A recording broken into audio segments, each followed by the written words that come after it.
À son nom reste associé l'un des plus grands scandales de la télévision. En 1997, Olivier Chibaudot a été au cœur d'une immense polémique révélée par le Canard enchaîné. Celui qui a joué les arbitres pour le jeu télévisé Interville, lors de 2 saisons, a été accusé de tricherie.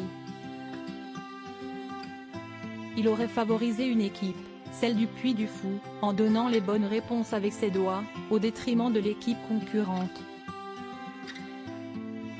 Licencié par TF1 dans la foulée, Olivier Chibaudot a été disculpé par la justice, mais il n'a pas retrouvé son emploi sur la première chaîne, où il a pourtant enchaîné les émissions pendant des années, Les Marches de la Gloire, Coucou, La Roue de la Fortune.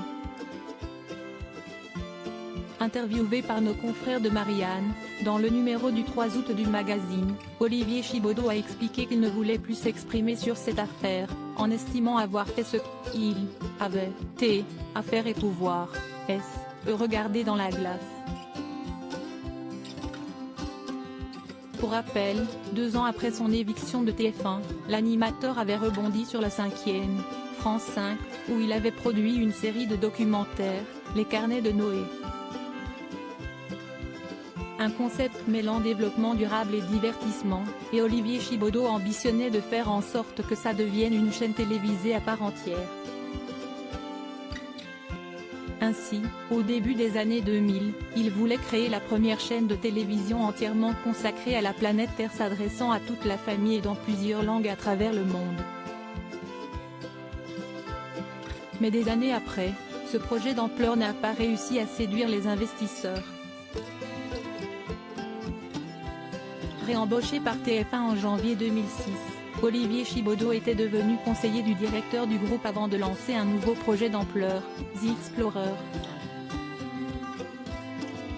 Cette application, distinguée meilleure application de l'année dans la catégorie Apple Télévision lors des Apple Awards en 2019, propose des photos et vidéos des 4 coins de la Terre dans une qualité d'exception. J'ai pensé depuis très longtemps qu'il fallait faire un check-up de la planète, un inventaire du patrimoine naturel, culturel et humain, et en images, car on vit dans un monde d'images, expliquait son créateur sur les ondes d'Europe 1, en décembre 2019. Supérieur à Vincent Lagaffe, Evelyne Leclerc, Philippe Risoli. Ces animateurs qui ont marqué le petit écran dans les années 90. Olivier Chibaudot n'a plus besoin de travailler avec TF1 pour mener à bout ce projet. Olivier Chibaudot aura dû attendre 4 longues années. L'idée était d'avoir un catalogue avec ses droits. Si on veut être présent sur 170 pays, il faut avoir les droits de l'ensemble de son catalogue, détailla l'ex-animateur d'Interville. Les grandes plateformes qui naissent, Netflix, Disney+ ou autres, ont besoin de s'ouvrir mondialement, et ce n'est pas parce qu'on est français qu'il faut rester franco-français. Il faut voir le monde, lançait-il. Une ambition internationale affichée pour Olivier Chibaudot, qui tente d'oublier ses mésaventures à TF1.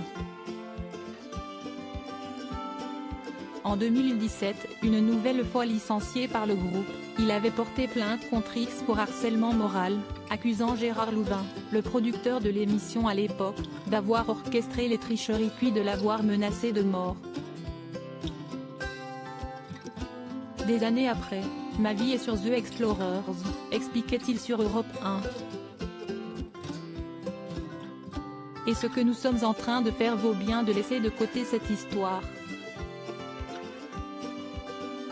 J'espère que tous ces gens-là vont jeter un œil en se disant que si est un peu plus constructif de faire ce que je fais.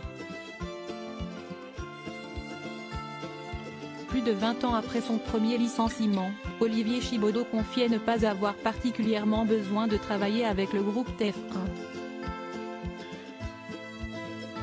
Dans les colonnes de Marianne, en ce mois d'août, l'animateur télé a vanté les mérites de sa plateforme The Explorers, plusieurs fois primée aux États-Unis, tout en déplorant de ne pas avoir obtenu autant de succès en France. Évoquant le public français, Olivier Chibaudot a regretté que personne n'a entendu parler des « en lâchant cash, ici, Il suffit qu'un mec pète sur TF1 pour que Paris Match lui consacre sa une. Une remarque qui laisse penser que le créateur de The Explorers n'a pas vraiment tourné la page de son succès d'antan sur la première chaîne. Article écrit avec la collaboration de 6 médias Crédit Photo, Capture Europe 1.